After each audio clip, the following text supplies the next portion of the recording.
So guys, Yasmin Brown is back at it again, and she's advocating for primary schools to teach kids about misogyny. Forget about misandry, let's just focus on young boys at school understanding and valuing women. And I believe this is what has shaped our current day society. I believe in the judicial system, socially, it's like there's such contempt for men.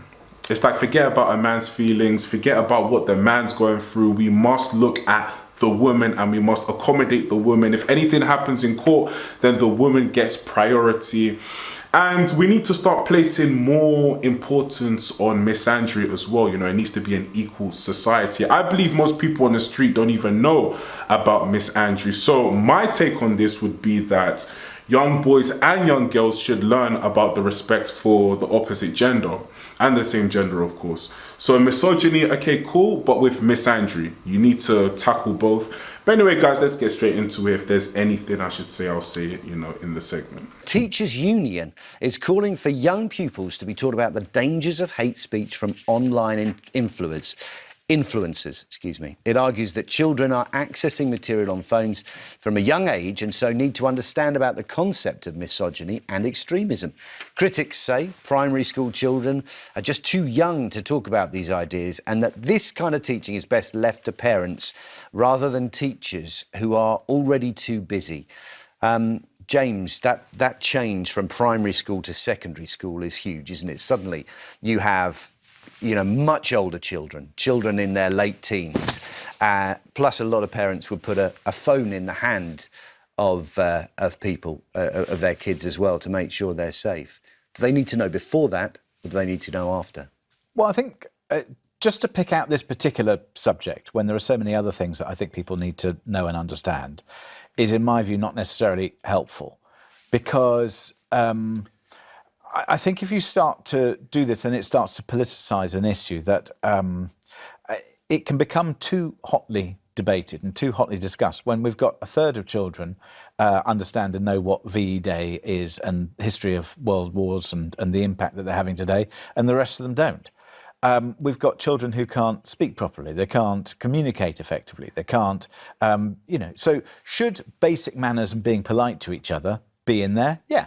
I think it should. I seem to remember being taught basic rules of engagement with, when I went to nursery school and other schools, about how you treated other people. Should it be specifically delineated as dealing with misogyny? No.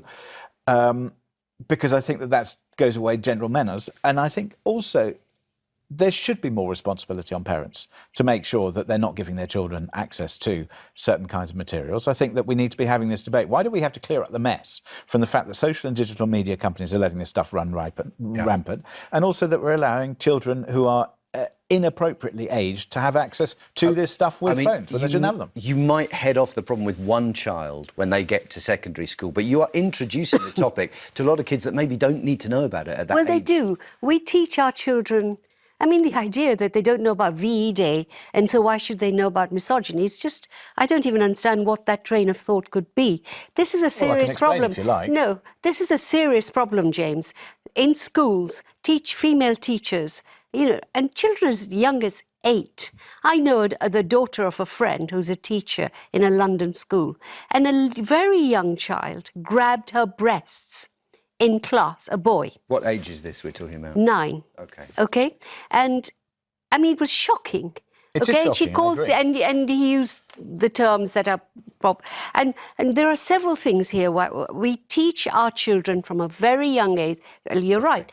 Good manners. You don't talk to people like this. But what's happening now is this, the influence of these really awful men online is terrible. We have to pick it up after the break. Sorry about that, Yasmin. But I wanted to come back to you and just look at that idea that you were saying. I just wonder whether we should be focusing with kids of that age on good relationships generally, whether we have to bring in... Well, no, it's not part of it. It's not, of course it's done holistically, it's done really well, and in a way it's tied to something that was brought in a long time ago on citizenship, education, how you behave. So it's not all about, don't bash up your sister or anything. It's actually really important to get them to understand. And remember this, and I'm not maligning any particular group, but many, many kids in many, many families actually come from families where misogyny is the norm. I remember doing some training with some people of Muslim background. And I remember saying to the mothers, when you finished eating, does your son clear up? No. So I said, only the daughter clears up. Yes. Why? And getting them to think is quite... So I think this is a very important thing. Do you not think, though, we always worked on the basis with our kids that when they're ready to ask, they're ready to know. So they ask a question, they receive an honest and truthful answer. Why preempt that and introduce topics to kids that maybe are years away from ever taking an interest in, effectively, sexual politics? What James said earlier is important. The society we live in, what social media is doing, this is a really important problem that is developed before our very eyes, and all of us feel helpless. But aren't you identifying the real cause of the problem here, which is it's all very well teaching in schools, but how do you deal with a child who says, hang on a second, what you're telling me is different from what I'm being told at home? So if there are problems with particular children, and when it comes to general training about sort of politeness or otherwise, then actually it's something that you've got to deal with parents, because you might be talking about different ways. He's being politically correct, and I understand what he's trying to do. Yasmin just brought up the point of she spoke with a Muslim mother and said that when the plate needs to be cleared, it's the woman who does so. So that is Islam right there. That is something within the religion/culture that needs to be addressed, and not schools. And that's what he wants to say, but he just can't say it. Parents share some of those attitudes, and actually there's groupthink that goes on. There may be a couple of kids who are not like that, but they get into a group where the strongest among them shares these ideas about girls and women. And, you know, the report by the teaching unions is really important to look at, that the behaviour is showing in the class, and parents don't support the teachers. I wonder whether, James, there is that sweet spot, maybe in year 6, that last year of primary school, before they're let out into the world generally, where actually you have a chance. They are still listening to teachers. They are still listening to their elders. And you can get to them and you can say, this might be an issue. I just need you to be aware. Well, it might be, but I think that there are bigger issues here that I just don't think we're necessarily dealing with. That, you know, the elephant in the room is social and digital media. I know that we've got this online safety bill. I'm not sure it goes far enough. I'm not sure necessarily that it's applying the right metrics to the organisations where it's there. But then also people are going to see stuff. And I think one of the problems is that if you teach a certain kind of thing and say, well, you're highlighting to most of the children who may or may not know that it's there, and basically saying, go and look.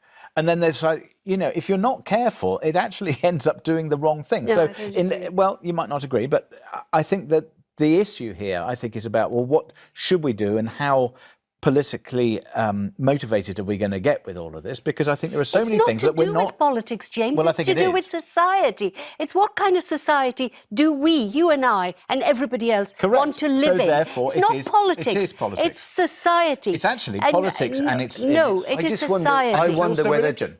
Teachers, particularly primary school teachers, you think about a teacher that has to cover all of the subjects. Typically, that's how it works in primary schools. One teacher dealing with all that. Then you add another burden on top, and you're saying to that teacher... Teachers want it. Are we going to listen to them? Teachers are asking for this.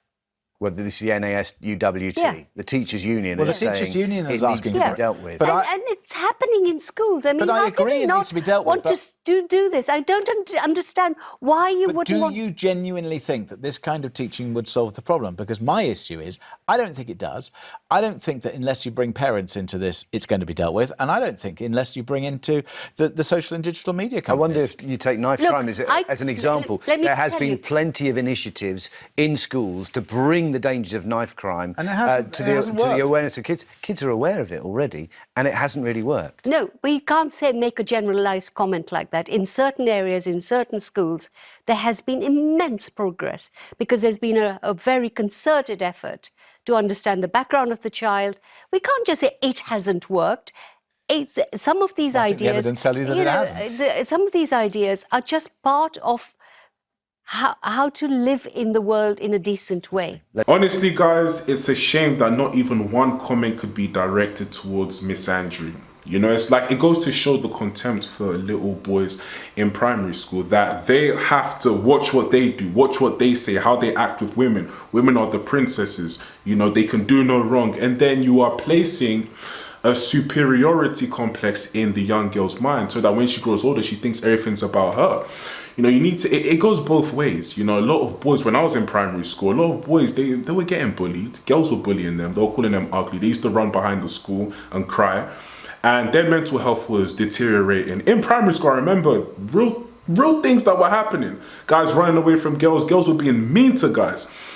And now, excuse me, you want to bring in teachers discussing and educating the youth on misogyny, but nothing about Miss Andrew. You see, this is what I'm saying. When you give the kids from a young age to grow up thinking that the man is always the bad guy, then this is what shapes society. And this is why in any case in society, it's always frowned upon. If you hear a domestic, you don't even know what happened between a man and a woman, automatically the man is a bad guy.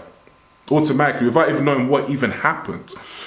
So yeah, this is dangerous. You know, it needs to go both ways. If you're going to talk about misogyny, talk about Miss Andrew. You know, educate the youth, both genders, that when they grow, as they're growing up, respect the opposite gender. Very simple. You know, so yeah, but you know, she's so far left. She just thinks she's probably an ultra left-wing feminist. So she feels like young girls, women can do no wrong. So yeah, but anyway, guys, let me know what you think in the comment section down below. Like, comment, and subscribe, and I'll catch you in the next video. Peace.